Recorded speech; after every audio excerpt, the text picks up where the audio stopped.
সুপ্রিয় শিক্ষার্থী, তোমাদের সবাইকে আজকের অনলাইন ক্লাসে স্বাগতম।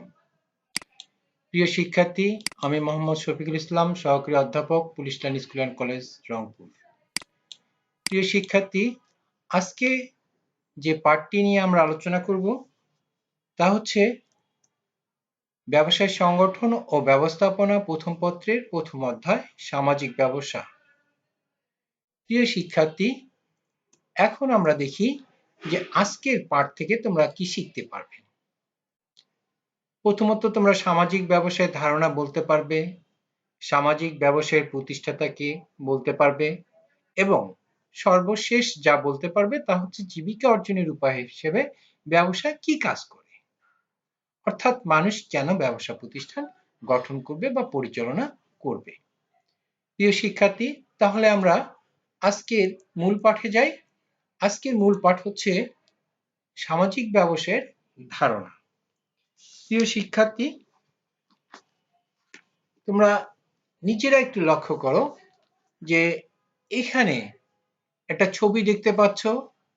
ব্যক্তিটাকে তোমরা সবাই চেনো। ইনি হচ্ছেন বাংলাদেশের একজন অর্থনীতিবিদ এবং গ্রামীণ ব্যাংকের প্রতিষ্ঠাতা, এবং এনার আরেকটি পরিচয় আছে, ইনি হচ্ছেন আমাদের দেশের গৌরব এবং অর্থনীতিতে নোবেল প্রাপ্তি ডক্টর মোহাম্মদ ইউনূস। ইনি 1940 খ্রিস্টাব্দে জন্মগ্রহণ করেন। মূলত ইনি প্রথম, ডক্টর মোহাম্মদ ইউনূসই প্রথম সামাজিক ব্যবসায়ের ধারণা প্রবর্তন করেন। এই জন্য তাকে সামাজিক ব্যবসায়ের ধারণার জনকও বলা হয়ে থাকে। প্রিয় শিক্ষার্থী, সামাজিক ব্যবসায়ের মূল কনসেপ্ট অর্থাৎ মূল ধারণা যেটা, এটা তোমরা খুব ভালো করে মনে রাখো, মুনাফা অর্জন নয়।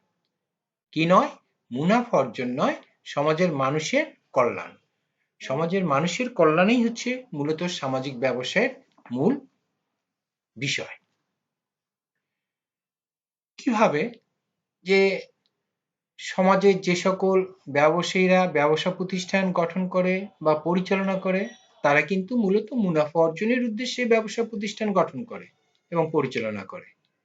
কিন্তু সামাজিক ব্যবসা হচ্ছে সেই ধরনের ব্যবসা যেখানে মূলধন বিনিয়োগ করা হবে, কিন্তু ন্যূনতম মুনাফা ছাড়া অধিক মুনাফা অর্জন করা যাবে না। অর্থাৎ ন্যূনতম মুনাফা অর্জন কেন করা হবে? যাতে যে ব্যবসা প্রতিষ্ঠান গঠন করা হয়েছে তার পরিচালনা ব্যয়, তার কর্মচারীর বেতন এবং আনুষঙ্গিক খরচগুলো নির্বাহ করা যায়। এখানে মুনাফা অর্জন মূল উদ্দেশ্য কাজ করবে না। এখানে কাজ করবে যে বিষয়টি, সেটি হচ্ছে মানুষের কল্যাণ, সমাজের মানুষের কল্যাণ। কত কম দামে এবং কিভাবে মানুষের কল্যাণ সাধন করা যায়। যেমন মনে করো যে আমরা ডক্টর ইউনূসের কথা বলছি। ইনি কি করেছিলেন? আমাদের দেশের গ্রামীণ জনপদের মানুষের অর্থনৈতিক দিক থেকে তাদেরকে স্বাবলম্বী করার জন্য গ্রামীণ ব্যাংক প্রতিষ্ঠা করেছিলেন।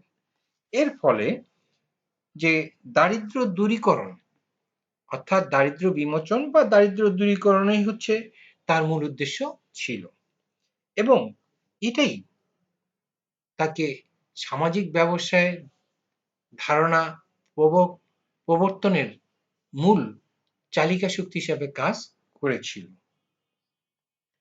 যে ব্যবসা করতে, তাহলে এখন তোমরা শুনে রাখো, যে ব্যবসা করতে ব্যক্তি বা ব্যক্তিবর্গ মূলধন যোগান করে বা মূলধন যোগান দেয়, কিন্তু তার পিছনে কি আছে? মুনাফা অর্জন নয়। তার পিছনে কি নয়?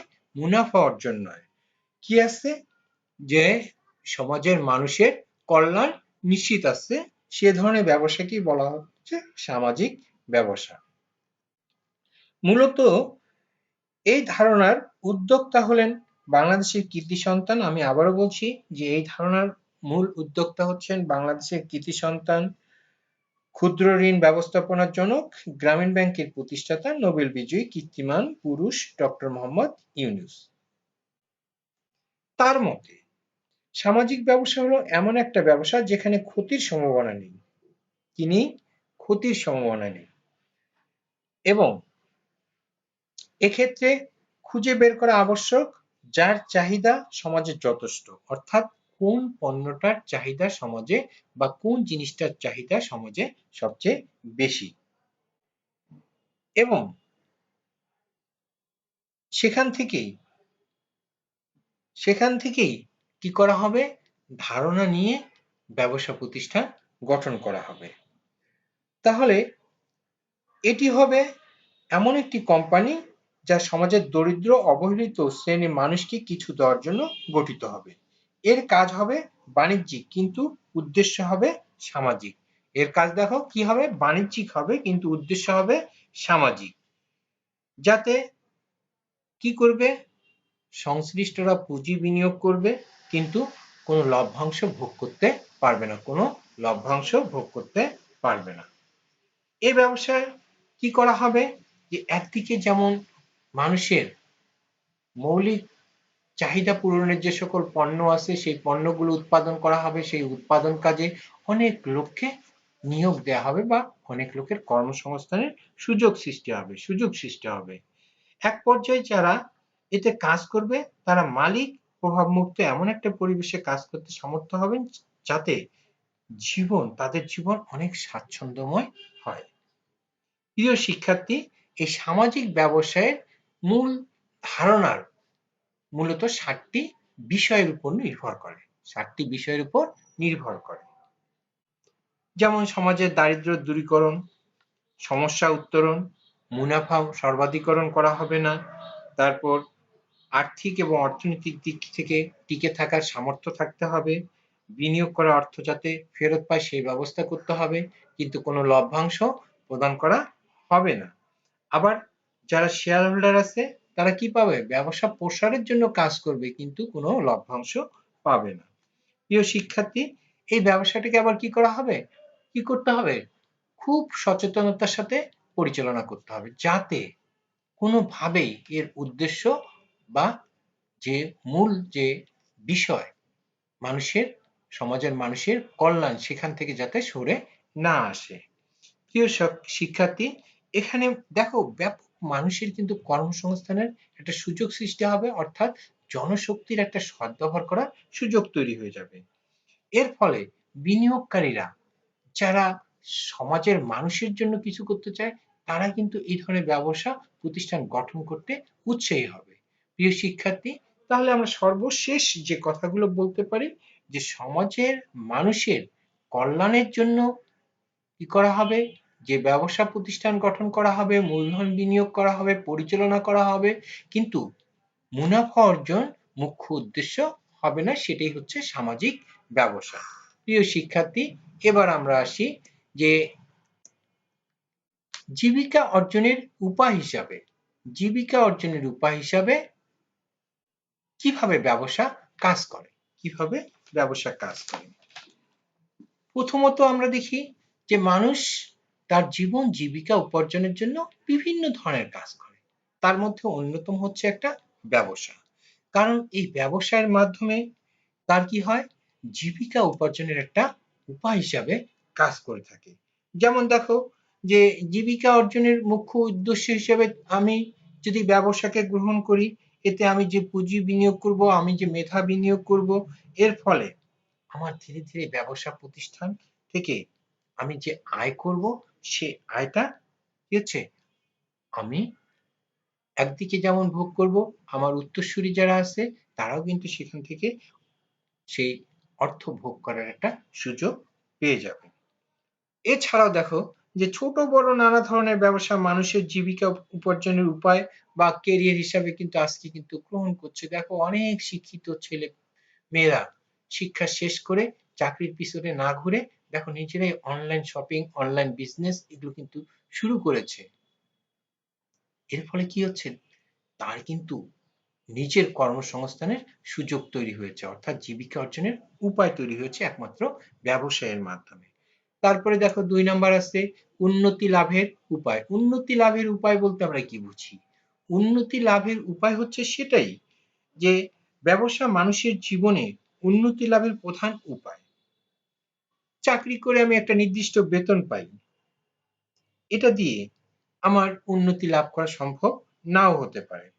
আবার ব্যবসায়ে আমি যদি অধিক শ্রম, দক্ষতা, মেধা বিনিয়োগ করি, সেক্ষেত্রে আমি অধিক মুনাফা অর্জনের একটা সুযোগ পাবো এবং এর ফলে আমার ধীরে ধীরে আমার ব্যবসা প্রতিষ্ঠানটা অনেক সম্প্রসারণ করতে পারবো।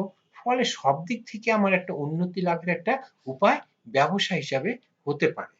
তারপরে দেখো যে কর্মসংস্থানের সুযোগ সৃষ্টি, অর্থাৎ যে কোনো ব্যক্তি যে কোনো ধরনের ব্যবসা প্রতিষ্ঠান গঠন করুক, ধীরে ধীরে যখন সেই ব্যবসা প্রতিষ্ঠানটা বড় হতে থাকবে তখন কিন্তু তার অনেক লোকের প্রয়োজন হবে, অর্থাৎ অনেক মানুষকে সে কিন্তু সেখানে প্রোভাইড করার একটা সুযোগ পাবে। এর ফলে সমাজের একটা ব্যাপক মানুষের কর্মসংস্থানের কিন্তু এই ব্যবসায়ের মাধ্যমে সুযোগ সৃষ্টি হয়ে যাবে, সুযোগ সৃষ্টি হয়ে যাবে। তারপরে দেখো যে স্বাধীন কৃতিত্ব অর্জন ও সামাজিক মর্যাদা। কৃতিত্ব অর্জন ও সামাজিক মর্যাদা বলতে কি বুঝি? প্রতিটা মানুষ চায় সে যে কাজটা করছে সেটাতে কৃতিত্ব অর্জন করতে এবং সে যে পেশার সাথে জড়িত সেই পেশাটায় যাতে সামাজিক মর্যাদা তার বজায় থাকে। তুমি আমি যা করছি সবটাতে কৃতিত্ব অর্জনের একটা ইচ্ছা আছে, কৃতিত্ব অর্জনের একটা ইচ্ছা আছে। তাছাড়াও আমি সামাজিকভাবে মর্যাদাশীল হতে চাই, কিন্তু প্রতিটা মানুষই এটা পছন্দ করে। এখন এক্ষেত্রে দেখো যে ব্যবসায়ীরা মূলধন বিনিয়োগ করে, ঝুঁকি গ্রহণ করে, আবার কেন গ্রহণ করে? এখান থেকে যে সে মুনাফা অর্জন হবে, তার ভবিষ্যৎ একটা সুন্দর ভবিষ্যৎ গড়ার জন্য সে কিন্তু প্রতিজ্ঞাবদ্ধ। এটাই হচ্ছে তার কৃতিত্ব অর্জন, এটাই হচ্ছে তার কৃতিত্ব অর্জন। আর দেখো সমাজে যে সকল প্রতিষ্ঠিত ব্যবসায়ীরা আছে তারা কিন্তু সামাজিকভাবে সামাজিকভাবে মর্যাদাপ্রাপ্ত, সামাজিকভাবে মর্যাদাপ্রাপ্ত। অর্থাৎ যে যে কোনো উপায়ে যে কোনো উপায়ে একজন সফল ব্যবসায়ী তার সামাজিক মর্যাদা কি প্রাপ্তি আশা করে এবং আশা করে পাশাপাশি সে কিন্তু পেয়েও থাকে, সে কিন্তু পেয়েও থাকে। তারপরে দেখো যে স্বাধীন বৃত্তি বা স্বাধীন পেশা। আমরা এর আগে বলেছিলাম ব্যবসায়ের বৈশিষ্ট্যে বলেছিলাম যেটাতে স্বাধীন পেশা নয় সেটা ব্যবসা নয়। অর্থাৎ একজন ব্যবসায়ী সে কি করে? স্বাধীনভাবে তার ব্যবসা প্রতিষ্ঠান পরিচালনা করে। এই পরিচালনা করতে গিয়ে সে অন্যের উপর নির্ভর করে না, সে তার নিজের মতো তার ব্যবসা প্রতিষ্ঠান পরিচালনা করে। কিন্তু আমি যেমন চাকরিজীবী, আমার চাকরির ক্ষেত্রে আমি কিন্তু স্বাধীন নই। আমি আমাকে নির্দিষ্ট সময়ে আসতে হবে, নির্দিষ্ট সময় যেতে হবে, নির্দিষ্ট বিষয়গুলো পাঠদান করাতে হবে। এগুলো সবগুলোই কি হচ্ছে? আমি একটা শৃঙ্খলার মধ্যে আবদ্ধ। কিন্তু একজন ব্যবসায়ী কিন্তু তা না। সে তার ব্যবসা প্রতিষ্ঠান থেকে যেকোনো সময় অন্য জায়গায় মুভ করতে পারে, এক ব্যবসা থেকে অন্য জায়গায় মুভ করতে পারে। এটা হচ্ছে তার স্বাধীনতা, পুরোটাই সে ভোগ করার সুযোগ পায়। এটা শুধুমাত্র ব্যবসা ছাড়া অন্য কোনো পেশায় এটা সম্ভব নয়। প্রিয় শিক্ষার্থী, এরপরে আসছে ভবিষ্যতের সহায়। ভবিষ্যতের সহায় বলতে কি বুঝি? এখন চাকরিজীবী চাকরি শেষ করে পেনশন পায়, গ্র্যাচুইটি পায়, সেটা দিয়ে তার ভবিষ্যৎ জীবন স্বাচ্ছন্দ্যময় করে চালাতেও পারে, আবার নাও পারে। কিন্তু একজন সফল ব্যবসায়ী সে যদি তার ব্যবসা প্রতিষ্ঠানটা সঠিকভাবে পরিচালনা করতে পারে, তাহলে সেটা যদি এস্টাবলিশড করতে পারে, সেটা যদি সুনামের সাথে পরিচালনা করতে পারে, একদিকে ভবিষ্যতে তার যেমন এই সুনামটাই তার বিশাল একটা সহায় হয়ে যাবে, পাশাপাশি তার যারা উত্তরসূরি আছে সেই ব্যবসা প্রতিষ্ঠানে ভবিষ্যতে হাল ধরবে, তারা এই তার সুনামটা কাজে লাগিয়ে ব্যবসাটাকে আরো বেশি সম্প্রসারণ করার চেষ্টা করবে। তাহলে এটাই হচ্ছে তার ভবিষ্যতের সহায়, এটাই হচ্ছে তার ভবিষ্যতের সহায়। অর্থাৎ বংশ পরম্পরায় তার এই সুনামটা সবাই ভোগ করার সুযোগ পাবে, তার যারা উত্তরসূরি আছে বংশ পরম্পরায় এই সুযোগটা তারা পেয়ে থাকে। অন্য কোনো জায়গায় এই সুযোগটা পাওয়ার সুযোগ নেই, অন্য পেশার ক্ষেত্রে এই সুযোগটা পাওয়ার সুযোগ তেমন নেই। প্রিয় শিক্ষার্থী, এবার সর্বশেষ যেটা সামাজিক কল্যাণ। ব্যবসায়ীরা আমরা বলছি শুধুমাত্র মুনাফা অর্জনের উদ্দেশ্যে ব্যবসা করে না, তারা মুনাফা অর্জনের উদ্দেশ্যের পাশাপাশি সমাজের মানুষের কল্যাণের জন্য কিন্তু কাজ করে। যেমন দেখো যে একজন ব্যবসায়ী, সৎ ব্যবসায়ী, সে তার ব্যবসা প্রতিষ্ঠান থেকে নিজেই উপকৃত হন না, তার দ্বারায় অনেক মানুষের কর্মসংস্থানের সুযোগ হয়, তাকে যারা অর্থ বিনিয়োগ করে বিনিয়োগকারীরা, তার কাছে যে পাওনাদাররা আছে তারা সুবিধা পায় এবং ঋণদাতারা প্রয়োজনের সময় তাকে ঋণ দেয় এবং সেখান থেকে ঋণের যে টাকা, সুদ আসলে যে টাকা, সেটাও তারা সময় মতো সেখান থেকে গ্রহণ করে থাকে। এখন এর ফলে দেখো যে এই যে ব্যাপক মানুষের একটা ব্যবসায়ের মাধ্যমে ব্যাপক মানুষের সমাজের ব্যাপক মানুষের একটা কল্যাণের জায়গা তৈরি হয়ে যায়। পাশাপাশি দেখো এই ব্যবসায়ীরা আবার বিভিন্ন ধরনের আমরত্ব লাভ করার জন্য বিভিন্ন ধরনের কাজ করে। যেমন জহুরুল ইসলামের নাম শুনেছো, এখন জহুরুল হক মেডিকেল কলেজ করেছে, জহুরুল হক হাসপাতাল করেছে, অনেকগুলো কাজ করেছে। আবার আমাদের এই জায়গায় তোমরা লক্ষ্য করো যে অনেকেই আছে প্রতিষ্ঠিত ব্যবসায়ী, সে তার নিজের নাম ধরে রাখার জন্য তার নিজের নামে স্কুল করেছে, মসজিদ করেছে, মাদ্রাসা করেছে। এখন এগুলো হচ্ছে সামাজিক কল্যাণ, এগুলো হচ্ছে সামাজিক কল্যাণ। এর ফলে সবাই কিন্তু তাদেরকে শ্রদ্ধার চোখে দেখে। প্রিয় শিক্ষার্থী, তাহলে এই যে জীবিকা অর্জনের উপায় হিসেবে ব্যবসার যে পয়েন্টগুলো আছে, এগুলোর সাথে কিন্তু আমরা ব্যবসায়ের যে গুরুত্ব ছিল সেগুলোর কিন্তু অনেকটা মিল খুঁজে পাই। তাহলে আমরা এই বিষয়গুলো একটু ভালো করে আমরা একটু পড়ে রাখবো, কারণ আমাদের এখান থেকে যদি কোনো কোশ্চেন হয় আমরা যাতে সহজে সেটা ভালোভাবে অ্যান্সার করতে পারি। প্রিয় শিক্ষার্থী, সেই জন্য আমরা এখন একটু বাড়ির কাজ দেখব, যে আমাদেরকে বাড়ির কাজ হিসেবে তোমাদেরকে কি কাজগুলো করতে হবে। যেমন সামাজিক ব্যবসায়ের ধারণা, অর্থাৎ সামাজিক ব্যবসা কি, সামাজিক ব্যবসা কিভাবে তৈরি করা যায়, এটা সম্পর্কে আমি আলোচনা করেছি। তোমরা একটু বই থেকে ভালো করে পড়ে নিবা, তাহলে আমার বিশ্বাস তোমরা ভালো করবে।